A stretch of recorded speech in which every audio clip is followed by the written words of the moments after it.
வணக்கம். இன்றைக்கு பொருட்பாலில் அங்கவியலில் அரண் அந்த அதிகாரத்தில் 6வது குறள். எல்லா பொருளும் உடைத்தாய் இடத்துதவும் நல்லாள் உடையது அரண். எல்லா பொருளும் உடைத்தாய் இடத்துதவும் நல்லாள் உடையது அரண். இந்த குறளை பாருங்கள். ஒரு அரண் அப்படிங்கிறது எப்படி இருக்கணும் அப்படிங்கிறது சொல்லிகிட்டே வர்றாரு. அதில் ஒரு இலக்கணத்தில் இன்னொரு விஷயத்தை சேர்த்து சொல்கிறார். எல்லா பொருளும் உடைத்தாய் அப்படின்னா அரணில் எல்லா பொருளும் இருக்காது.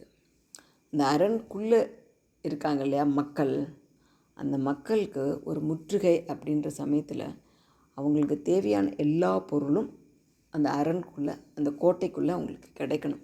அதுதான் அதனோட பொருள். எல்லா பொருளும் உடைத்தாய். ஒரு முற்றுகையிட்ட சமயத்தில் அந்த அரணுக்கு உள்ளே இருப்பவர்களுக்கு தேவையான அனைத்து பொருட்களையும் கொண்டதாய்.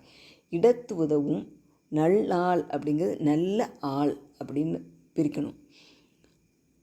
யார் அந்த நல்ல ஆள் அப்படின்னு கேட்டால் அதுக்கு பரிமேழகர் சொல்கிறார். உடையது அரண். இந்த ரெண்டும் இருக்கணும். எப்போது ஒரு முற்றுகை வந்தால் எல்லா பொருளும் உள்ளே கிடைக்கணும்.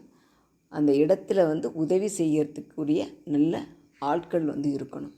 சரி, இப்போ இடத்துல உதவி செய்கிறது அப்படிங்கிறது 2 வகையில் பொருள் எடுக்கலாம். எப்போ அப்படின்னா, எதிரிகள் நம்மளை முற்றுகையிட்ட போது எல்லையில் நின்றுட்டு இருக்காங்க அப்படின்னா அவர்களால் நமக்கு தோல்வி வராத மாதிரி நம்முடைய அரணை கோட்டையை பாதுகாக்கக்கூடிய நல்ல வீரர்கள் அப்படின்னு ஒரு பொருள்.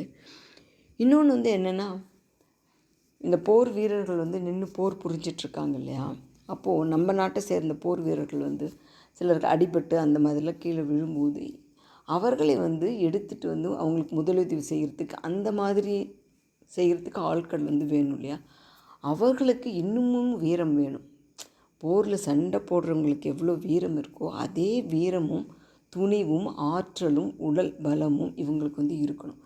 ஏன்னா அப்படி அடிபட்டவங்களை தூக்கிட்டு வரணும்.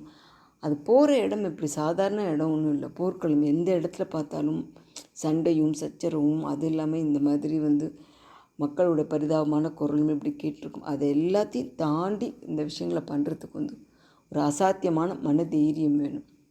அதற்கு அந்த அரசன் மேலேயும் தன்னுடைய நாட்டு மக்கள் மேலேயும் நாட்டு மேலேயும் உள்ள பற்று ஒரு பெரிய காரணம். அன்பு இருக்கணும். அதே போல் நமக்கு இதில் தோத்துட்டோம்னா அப்படின்னா அது ஒரு மான பிரச்சனை இல்லையா, அந்த பிரச்சனை. அது இல்லாமல் வீரம், அது மட்டும் இல்லாமல் சோர்வில்லாமல் உழைக்கக்கூடிய ஒரு திடமான உடலும் மனமும் இருக்கணும்.